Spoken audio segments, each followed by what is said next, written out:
ध्यानाभ्यास के लिए कृपया अपने नेत्रों को बंद कर लीजिए।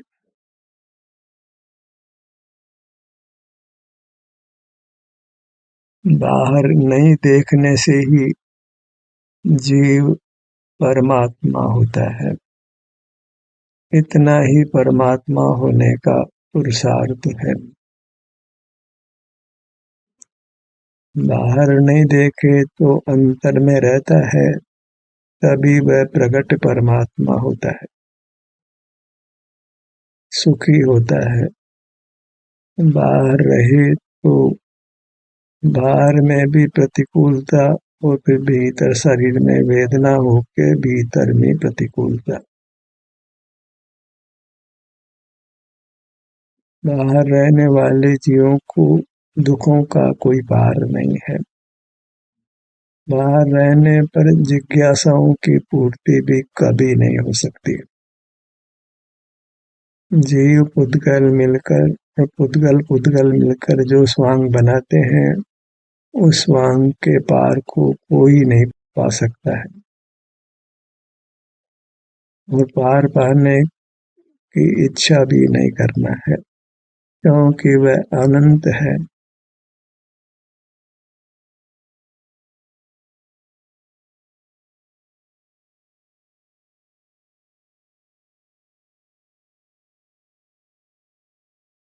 जो शक्य है वही करना चाहिए। शक्य एक ही काम है कि हम भगवान बन जाएं, अपने को सुखी कर लें। इसके अलावा कोई भी कार्य होना वह पराधीन है। हो भी नहीं भी हो, हो भी जाए तो सुख मिलने वाला नहीं है। परमात्मा होने के अलावा अन्य किसी उपाय से हम सुखी नहीं हो सकते। सुखी होने के लिए हमें परमात्मा ही होना है, और परमात्मा होने के लिए हमें बाहर की दुनिया से हटना है, क्योंकि बाहर की दुनिया में सुख किंचित भी नहीं है। सुख का भ्रम अवश्य है। जब शरीर में विशेष वेदना होती है या विशेष स्वास्थ्य की स्थिति होती है, तुम्हारा उपयोग भीतर होता है, अन्यथा तो हम बाहर ही रहते हैं। जो कभी कदाचित हमारा उपयोग भीतर होता है, उसी के फल में हम मनुष्य हो गए हैं और प्राय स्वस्थ भी रहते हैं। कभी कदाचित अंतर में आकर स्वास्थ्य की स्थिति का हमको अनुभव होता है, उसका इतना उत्तम फल है। जो निरंतर ही बाहर से हटकर अपने में रहते हैं, उस उत्तम फल को वचनों से नहीं कहा जा सकता। वह अनुपम है, उसकी कोई उपमा नहीं है, अद्भुत भी है। आश्चर्य उत्पन्न करता है कि इतना सुख हमारे को हमारे भीतर से मिल सकता है, और वह फिर अनंत काल भी रहता है।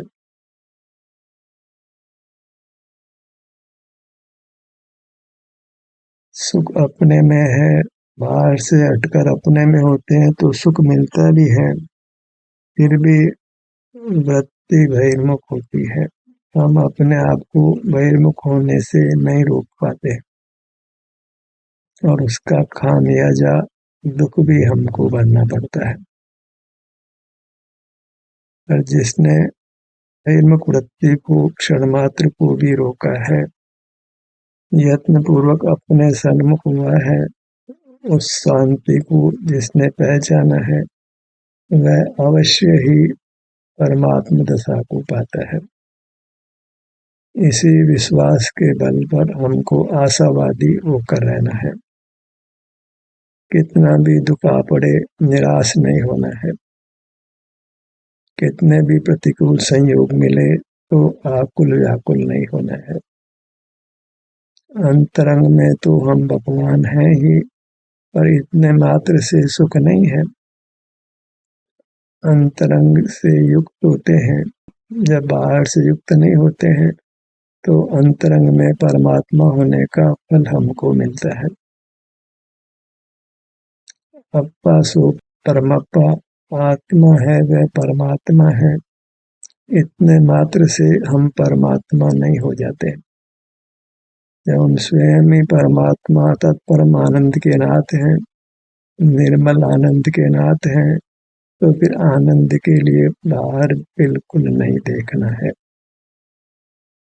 क्योंकि अपना सुख किसी और ने चुराया नहीं है और कोई चुरा भी नहीं सकेगा।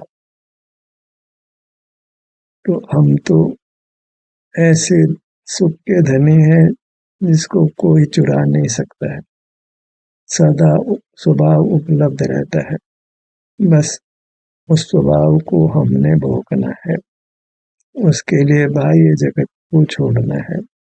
बाह्य जगत को पकड़ कर रखकर हम अंतरंग में अपनी मूर्त से युक्त नहीं हो सकते। एक समय में एक ही काम हो सकता है, बाहर रहें या भीतर रहें। बाहर तो रहते ही आए हैं, उसके फल में दुख भोग भी रहे हैं। जहाँ जितनी बहिर्मुखता है उतना दुख तो है ही, पूर्वबद्ध कर्म का फल भी भोगना पड़ता है। पहले बहिर्मुख रहे उसका भी दुख भोगो, आज बहिर्मुख रहे उसका भी दुख भोगे। डबल मार पड़ती है। उस डबल मार से बचने के लिए हमें बाहर से नहीं जुड़ना है। तो बाहर का दुख तो मिट जाता है, पर भीतर में जो पूर्वबद्ध कर्म है उसका फल हमको भोगना पड़ता है। उसका कोई उपाय नहीं है, उसको भोग कर ही हम मुक्त होते हैं। उस भोगने में भी कितना ही कर्म नष्ट हो जाता है। तो अंतरंग में वेदना भोगना भी अच्छा है। बाहर में भौतिक सुख सामग्री भी है तो उसका भोगना अच्छा नहीं है, क्योंकि उसके भोगने से दीर्घ काल का सुख नष्ट होता है। और अंतरंग में दुख भोगने से दीर्घ काल तक सुख मिलता है। अच्छा यही है कि बाहर रहने से जो हमको विशेषता की पूर्ति होती है, जिज्ञासा की पूर्ति होती है, उससे जो सुख लगता है उस सुख को नहीं भोगे और अपने शरीर में जो भी स्वास्थ्य की स्थिति है अच्छी या बुरी उसको भोग लें। उससे ही अनंत भविष्य सुखद होना है। भले हम अनंत को नहीं जान पाए, पर इतना अवश्य है कि अनुभव से जब सकल सुख मिल जाता है तो फिर वह सुख कभी नष्ट होने वाला नहीं है। एक बार स्वर्ण को तपाकर शुद्ध कर लिया जाए तो फिर शुद्ध ही रहता है, आगामी अनंत काल फिर शुद्ध ही रहता है। वह तो एक दृष्टांत मात्र है। जीव के साथ तो ये नियम ही है कि एक बार पूर्ण सुख को प्राप्त किया तो उसने अनंत काल रहना है। ऐसे उत्तम फल को पाने के लिए बहिर्मुख रहने से जो विशेषता की पूर्ति होती है, जिज्ञासा की पूर्ति होती है, कुछ विषय सुख मिलता है, उसके प्रलोभन में हम नहीं हैं। जो कुछ ज्ञान अर्जित कर लेते हैं, धन अर्जित कर लेते हैं, यश अर्जित कर लेते हैं, उसका कोई उत्तम फल नहीं है। उत्तम फल है अपने में काया में स्थित रहने का, बहिर्मुखता को रोकने का। शिक्षा थोड़ी है, उसका आचरण किया जाए तो उसका फल अनंत सुख है, अनंत काल है। जैन प्राय महाजन होते हैं, वे लाभ हानि को बराबर समझते हैं। हमें भी लाभ हानि को समझना है। बाहर रहने में सुख की हानि है, भीतर रहने में सुख का लाभ है, सुख की प्राप्ति है। तो हमें लाभ का काम करना है, हानि का काम नहीं करना है। महाजन तो किसी भी परिस्थिति में हो वह धन कमा लेता है।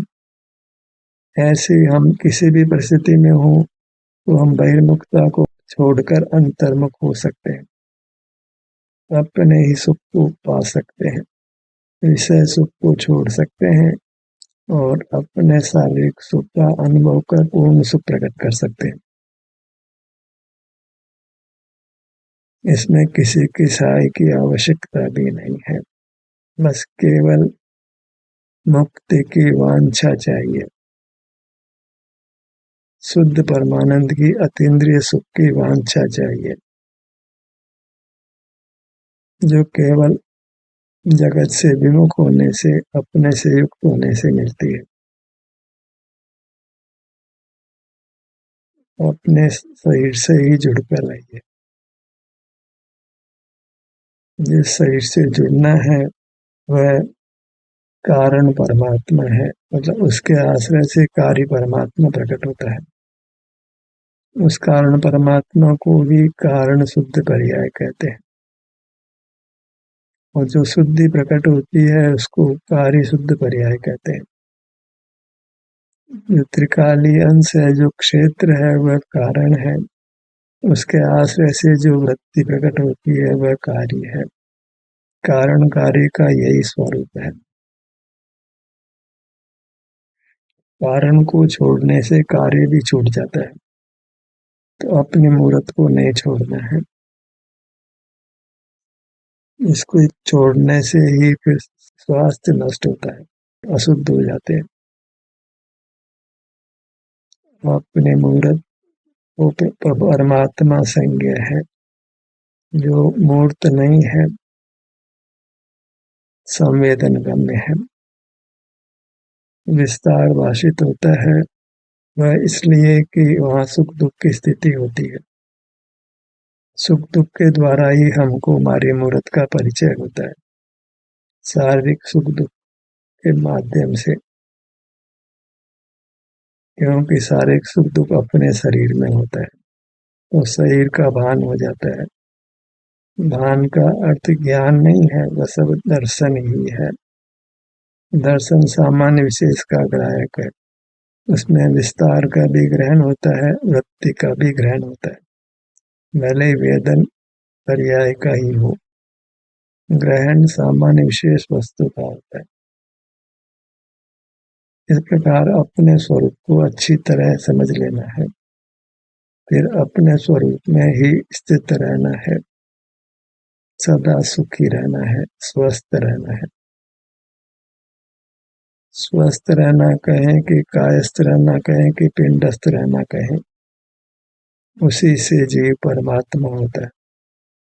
परमात्मा कायस्थ होते हैं, अपने काया में स्थित होते हैं, दूसरे शब्दों में स्वस्थ होते हैं, उसी से उनका स्वास्थ्य उत्तम रहता है, और स्वास्थ्य ही सुख होने से वे सुख का अनुभव करते हैं।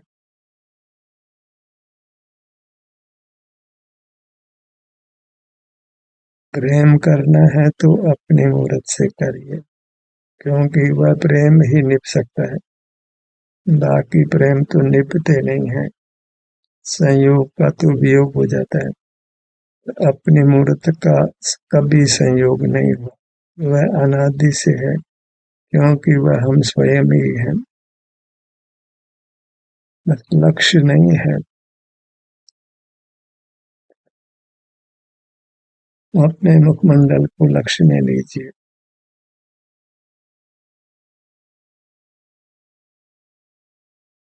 अंतर में रहना चाहने पर भी अभी अंतर में नहीं रह पाते हैं, इसका हमें खेद हो तो प्रयत्न हो। बार बार अपनी दशा को जांचना है, क्योंकि हमें बहिर्मुखता से बचना है। बहिर्मुख होने पर मोह हावी होता है और तीव्र हो जाता है, और तीव्र हो उसके पहले ही मंद उदय में ही अपने अभिमुख हो जाना है, तो वह मंद उदय मिट जाता है। हम वीतराग हो जाते हैं। वीतरागता निराकुलता रूप होती है। सिर के भाग पर आइए।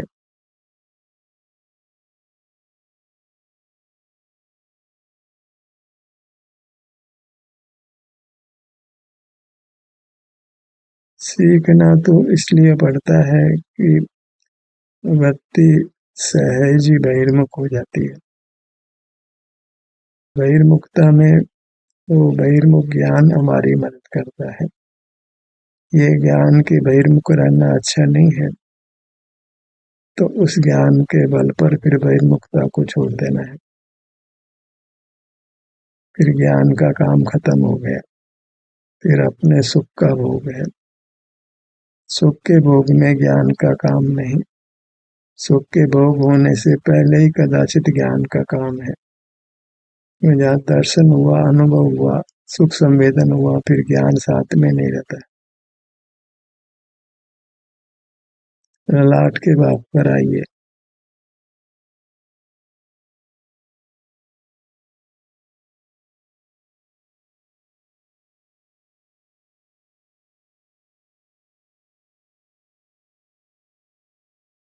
भावना बहाने में कुछ लगता नहीं है।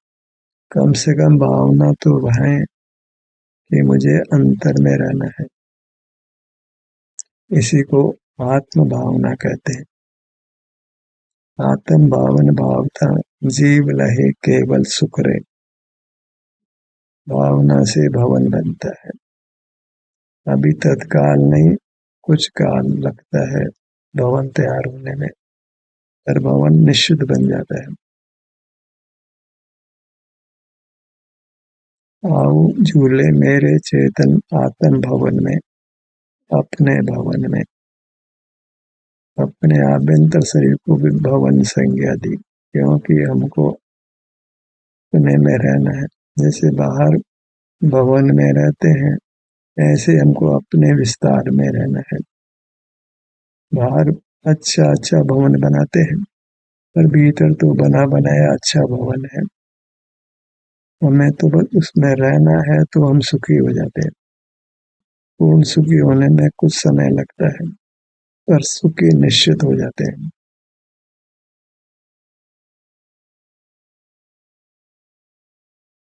भ्रूमध्य पर आइए।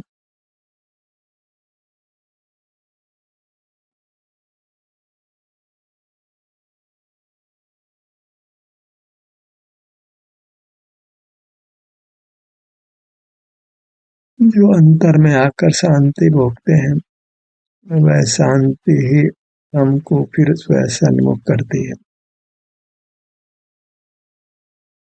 इसलिए एक बार अंतर में आकर होने वाली शांति को पहचान लीजिए कि जब अंतर में होते हैं तो राग नहीं होता है, द्वेष नहीं होता है, पर का स्मरण नहीं होता, तो पर संबंधी आकुलता नहीं होती। निराकुल होते हैं और सुख स्वभाव की आंशिक वृत्ति उत्पन्न होती है।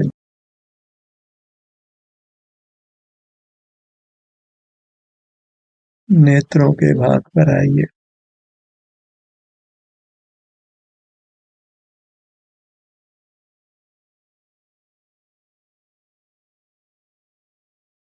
अभी पूर्ण स्वास्थ्य प्रकट नहीं है। पूर्ण स्वास्थ्य परमात्मा को है, हमें आंशिक स्वास्थ्य है, उसको पहचानना है। क्योंकि वह आंशिक स्वास्थ्य सुख रूप है, क्योंकि स्वास्थ्य ही सुख होता है। जो स्वास्थ्य अच्छा है, हम कहते हैं कि कैसे हो, तो हम कहते हैं ठीक हैं, अच्छे हैं, स्वस्थ हैं। जब अच्छे हैं, ठीक हैं, स्वस्थ हैं, तो फिर उसको भोगते क्यों नहीं है। अच्छी दशा उपलब्धि भी है, फिर भी दुख भोग रहे हैं, क्योंकि उस उपलब्धि को हम भोगते नहीं। धन है लेकिन खबर नहीं है, तो फिर हम कंगाल जैसे रहते हैं। हमें अपने स्वास्थ्य की उपलब्धि के प्रति बेखबर नहीं रहना है। सुख के स्रोत जो अपना मूर्त शरीर है उससे विमुख नहीं रहना है।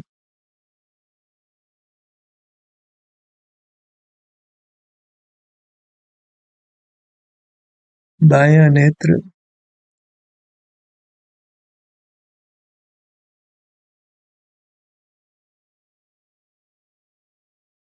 सत्र के दौरान तो हम सहजता से अपने सन्मुख रहकर अधिक सुख पा सकते हैं, क्योंकि अन्य वार्ता नहीं है।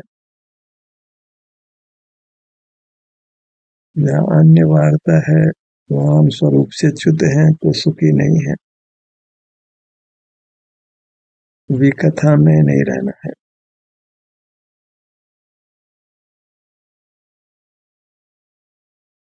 स्त्री कथा, राष्ट्र कथा, भोजन कथा, चोर कथा, ये भी कथाएं हैं, इनमें हमको नहीं रहना है। स्त्री के लिए पुरुष की कथा भी कथा है, पुरुष के लिए स्त्री की कथा भी कथा है।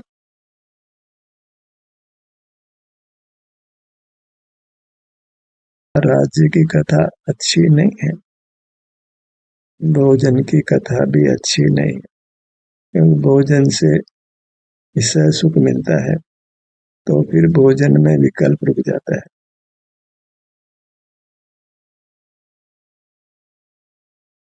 चोर कथा में तो निश्चित ही आकुलता है, क्योंकि वह विकार है। कथा करनी है तो अपनी मूर्त की करना है, उससे युक्त होकर सुख होता है उसकी करना है। से सब भी कथा है, अदम से अदम है उससे महान दुख होता है।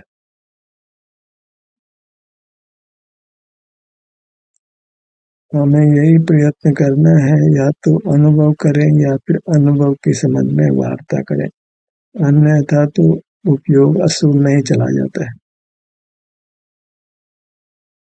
संसार दीर्घ होता है। दो ही बात वही निश्चय व्यवहार कहने में आती है, अनुभव करें या अनुभव संबंधी वार्ता करें, अन्य कोई मार्ग का स्वरूप नहीं है। और वार्ता में भी संतुष्ट नहीं रहना है, वार्ता एक साधन है, साध्य नहीं है, साध्य अनुभव ही है। दायां कान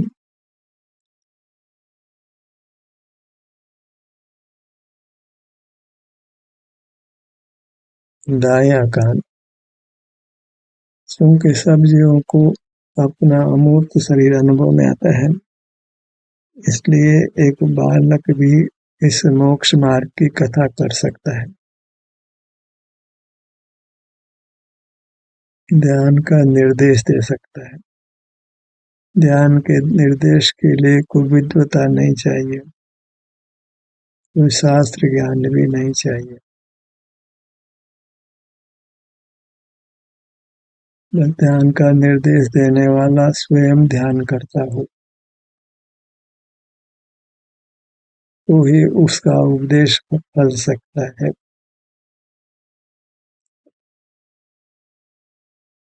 स्वयं के लिए, दूसरों के लिए भी।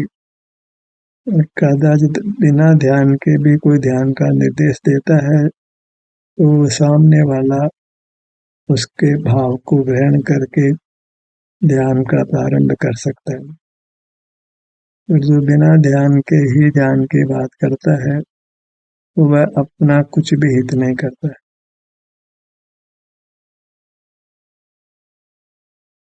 नासिका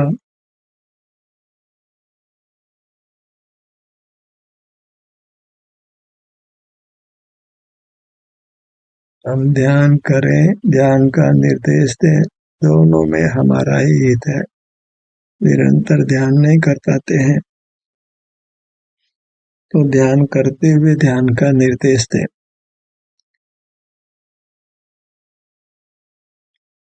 ऐसा ही निश्चय व्यवहार है, इससे मोक्ष मार्ग गति से चलता है।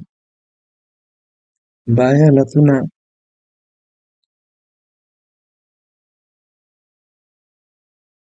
दाया नथुना।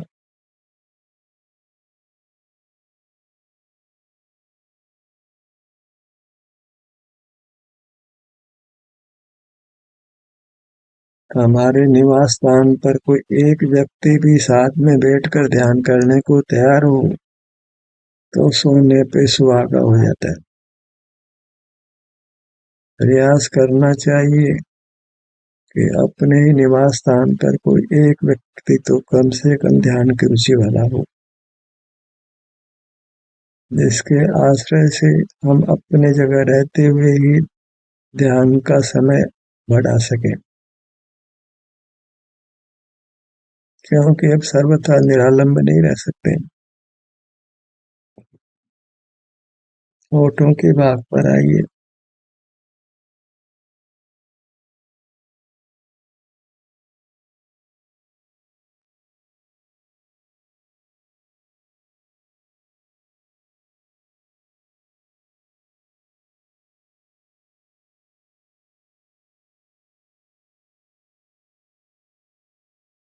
मुख के भीतर ऊपर की दंत पंक्ति, नीचे की दंत पंक्ति, जिह्वा, तालु। ध्यान का निर्देश देने के लिए किसी विद्वता की आवश्यकता नहीं। जो भी अपना मुख अपनी ओर कर सकेगा वह ध्यान का निर्देश देने का पात्र है, फिर वह बालक ही क्यों न हो।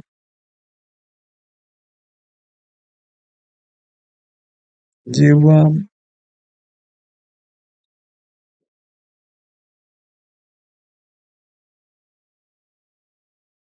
तालु।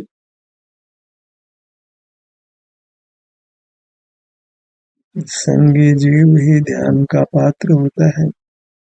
हम सहज ही संगी हो गए हैं, ध्यान के पात्र तो हो ही गए हैं। उस पात्रता को हमने बुझाना है, लाभ लेना है, क्योंकि ये पात्रता फिर नहीं दोबारा नहीं मिल पाती है। बार बार ध्यान की पात्रता नहीं मिलती है। मनुष्य को परमात्मा होने की शक्ति होती है, उस शक्ति को उपयोग में ले तो वह परमात्मा हो सकता है। इस भाव में नहीं हो तो भी एक आध भाव में परमात्मा हो सकता है, और वह एक आध भाव का काल अधिक नहीं है। अनंत के आगे तो सब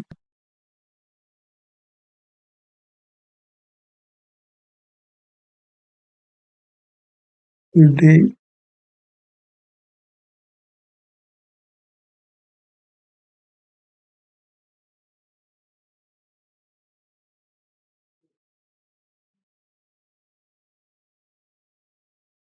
पूरा मुखमंडल,